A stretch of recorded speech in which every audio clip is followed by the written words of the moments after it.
Welcome back, everyone. Now, we've just heard from both sides of the coin. We've heard about empowerment and enslavement of technology. What is your stance? I'm really curious to find out.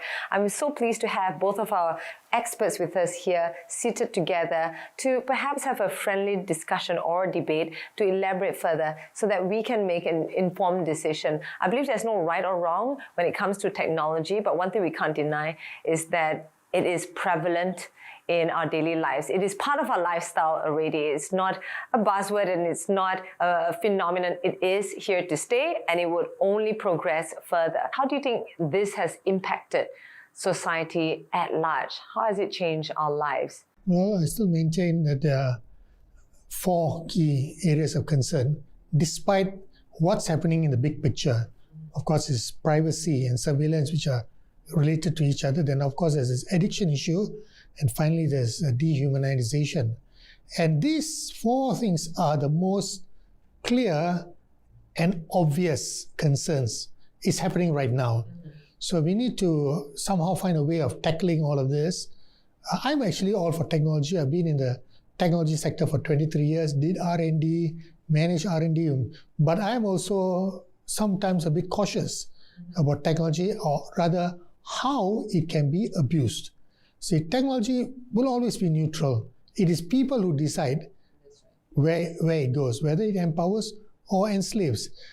Empowering is good, but enslavement is extremely damaging. You are pro-technology, but yet you're also cautious of its adversity. So how do you go about balancing and maneuvering around that? So why do you get into technology? It is a wonderful opportunity for wealth creation. You want to retire early, go into technology. Which you did. You retired at a tender age of 46. Yes, I did. So it's also something that is very joyful and enjoyable to do because you get to see fantastic outcomes. So sometimes when you start off with technology, the idea was to create these robots, but the real value is the intellectual property and the component technologies. So you have a robot, and this robot could do parkour activities, could do flips and stuff like that. So think about it. What kind of algorithms had to be developed and tested? What kind of robotics, or rather mechanical controls, had to be incorporated? Because you had electrical systems, mechanical systems, and software that drives and controls and receives feedback from both systems. So components of that can be useful for different industries. Just like a space program, you send somebody to Mars. Is it the be-all and end-all? No. It is all the other technologies involved in sending a man out into space that can be broken up, and then you can spin off so many other technologies that can help humanity, or if it is abused, can enslave humanity. I see. And how about you? In your line of expertise, what do you think? How do you think it has impacted society? And what do you think is the biggest change that you see currently? Actually, it has changed everything. Technology is only as good as it's in the right mind, meaning that the user has to be educated. What is right, what is wrong. The government, the society, the company have to enforce right policies, right regulations, law and regulation in order to make technology beneficial and not so much of enslavement to human beings, to their own citizens as well. Yes, in the technology field. Yeah, as a technology developer, I would say that it has become more intelligent. So early days, you had to write everything from scratch, but nowadays you build on what somebody else has already done. So there's so many other tools, there's so many things out there, you can pick and choose what you want to do. So the key thing about technology is you build on top of somebody else. It has to be done by obviously the self-awareness, how technology will affect you. There are also other factors like the government, the company, the community need to do something, right? For example, privacy intrusions, bank account leaks, that sort of stuff. The governments or the organization must have the awareness how to curb that or how to prevent that to happen. Yeah. So the right education has to be enforced to educate the younger generations what is needed, what is right, what's wrong. Yeah. Yeah. Okay, Ravi, so you've mentioned about the 4 key areas that you feel has greatly impacted society in terms of enslaving people in general due to technology. So how do we address that? The first 2 is by legislation. The second 2 is social. All right. Now, the legislation, there needs to be very, very strong laws, and they need to come with very heavy penalties on the issues of privacy, for example. There also needs to be a mechanism to contain the level of surveillance. Some surveillance may be necessary depending on the dynamics of a country at a particular point of time. But you need to understand that your society is pluralistic. Pluralistic means in Malaysia is separated by different beliefs, different cultural inclinations, language, etc. Everybody is unique, and we must understand the uniqueness of mankind.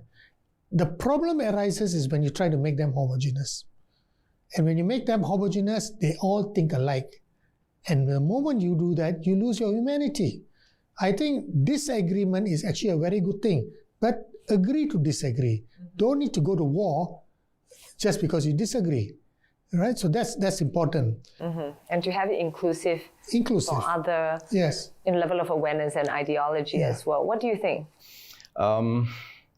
Like I mentioned, it's very much down to how this policy is being formed, law and regulations, how it's being implemented to suppress the downside of technology. So technology should be wrapped around society. Society should not be wrapped around technology. That's very important. Technology cannot be the core of the way you live. Technology supplements your lifestyle. Obviously, yeah. Technology is a tools. They are not life. They're not your life, right? Your life is not dependent on it. So without technology, you will survive. Yeah. Albeit some conveniences and comfort are, very much welcomed. I'm sure we can live without our phones, but then again, if we were to say everybody eradicate all smartphones, do we really want that? It's just a cultural change. Right? Eventually, people will adapt to it. It's just like how our... It will be a cultural shock, I think, for a moment. I don't think it's impossible. Any form of addiction can be phased out. All right, so the final part of our show, what can be done to ensure the safe use of technology to empower people rather than to enslave them? What are your thoughts, Ravi? My concern is where Malaysia will be in 20 to 30 years' time. And my concern derives from our population chart. So Malaysia is now having low fertility rates, number of children per woman. Okay, for example, the Chinese population is 1 child per woman. For the Malay population, I think it's 2.4. So overall, for the country, is just hovering past 2.